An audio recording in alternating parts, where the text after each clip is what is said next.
시청자 여러분 안녕하십니까? 지방자치 중심 소식을 전하고 더 나은 지방자치의 방향을 제시하는 지방자치 1번지입니다. 서남해안갯벌 세계유산 등재 추진단 이사회는 유부도 보호체계 확립이 세계유산 등재의 관건으로 보고 있습니다. 김민화 기자가 전합니다.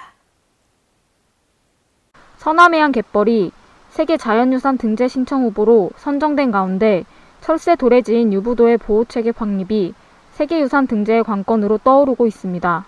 서남해안 갯벌 세계유산 등재 추진단 이사회는 7일 제7차 회의를 열고 충남 서천 지역의 유부도가 제외된다면 등재 기준 적용이 어렵다고 판단했습니다.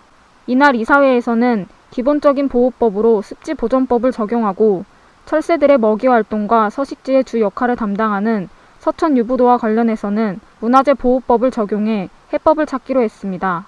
문경호 사무국장은 유부도 육지부에 대한 매입과 육산부를 포함한 갯벌 지역까지를 문화재 보호법을 적용하고 육산부를 제외한 나머지 갯벌 부분은 습지보존법으로 중첩 적용하려는 방안을 계획하고 있다고 말했습니다. 이어 유부도는 세계유산으로 반드시 등재되어야 하고 이것은 단순하게 유부도만의 문제가 아니라 서남해안 갯벌 전체를 세계유산으로 등재하는 데 관련되어 있다고 강조했습니다. 올해는 세계유산 등재 신청서 작성을 완료해야 되는 매우 중요한 시기입니다. 각 자치단체와 지역주민과 합심을 해서 우리가 이 세계유산 등재 추진이 성공적으로 완료될 수 있도록 노력해 주실 당부드립니다. 김일재 전북도 행정부지사는 전북도에서도 적극적으로 지원을 할 것이니 관련 시군에서도 같이 협조를 해주시길 부탁드린다고 요청했습니다. K랜 김민아입니다. 최근 군산시가 경기 침체와 불황이 잇따르면서 난항을 겪고 있는데요. 이에 대해 군산시가 중소기업 지원 시책 설명회를 열고 중소기업에 대한 맞춤 경영 지원을 진행했습니다. 유희광 기자가 보도합니다. 최근 군산조선소 폐쇄와 한국 GM 군산공장 신차 생산 중단으로 경기 침체와 경기 불황이 잇따르는 등 고전을 면치 못하고 있는 상황에서 전북 군산시가 중소기업에 대한 맞춤 경영 지원을 통한 해결책 모색에 나섰습니다. 군산시는 7일 중소기업 지원시책 설명회 및 상담회를 열고 관내 중소기업의 실질적 지원 시책과 다양한 정보 제공을 위한 자리를 제공했습니다.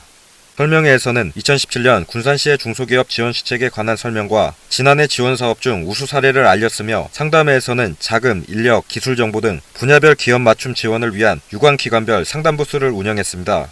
중소기업 지원 시책으로는 중소기업 육성기금 융자 지원, 중소기업 환경 개선 사업, 전북형 청년 지원 사업, 4050 중장년 취업 지원 사업, 산업단지 근로자 숙소 지원 사업 등입니다.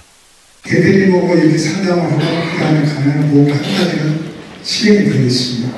대표님들의 수출하고자 하는 게 제가 중요하다는 걸 느꼈습니다. 한편 군산시는 이번 행사를 통해 유관기관과 연계해 지속적으로 중소기업의 애로사항을 해결해 나간다는 방침입니다. K랜 유희광입니다.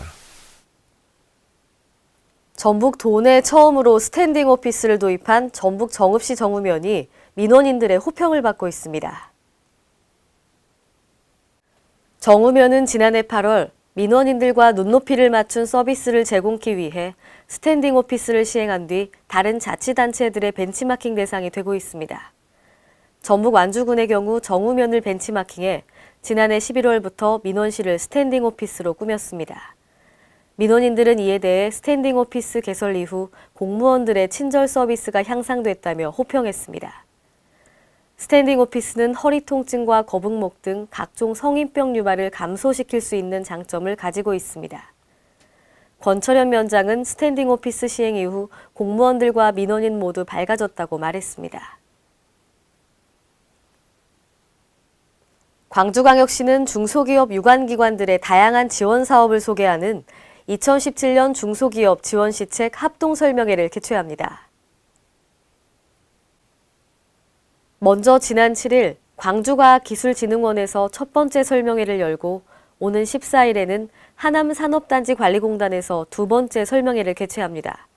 합동설명회에서는 금융지원과 기술지원, 판로 및 수출지원, 인력지원 등 분야별 중소기업 지원 시책들을 종합적으로 살펴볼 수 있고 현장에서 궁금한 사항을 묻고 상담할 수 있습니다. 이번 합동설명회는 중소기업 관계자이면 누구나 참석할 수 있으며 참석자들에게는 광주시가 발간한 2017 중소기업 지원사업 매뉴얼과 각 기관의 지원사업 안내자료도 배부할 예정입니다. 4차 산업혁명에 대한 관심이 높아지는 가운데 행정자치부는 지난 7일 2017년 제1차 전자정부 추진위원회를 열고 지능형 정부 기본계획과 스마트네이션 추진계획에 대해 집중 논의했습니다. 지능형 정부는 인공지능과 데이터를 활용하여 실생활에 맞닿은 오프라인 서비스까지 제공하기 위한 것으로 14개의 중점 추진 과제를 선정했습니다. 또한 스마트네이션은 디지털 균형 발전을 추진하는 등 11개의 세부 과제를 마련해 시범 사업부터 단계적으로 추진해 나갈 계획입니다. 2002년부터 추진해온 여성 관리자 임용 목표제에 따라 지방에서도 여성 관리자가 꾸준히 늘어나고 있는 것으로 나타났습니다. 행정자치부는 세계 여성의 날을 맞아 5급 이상 지방 여성 공무원의 비율을 2021년까지 16.4%로 높이는 제4차 관리직 여성 공무원 임용 확대 계획을 발표했습니다. 이번 임용 확대 목표는 도 단위의 목표를 보다 적극적으로 설정해서 육아휴직 제도 개선과 시간 선택제 근무 및 유연 근무제 활성화 등을 적극 지원할 예정입니다. 이상으로 지방자치 1번지를 마칩니다. 시청해주신 여러분 고맙습니다.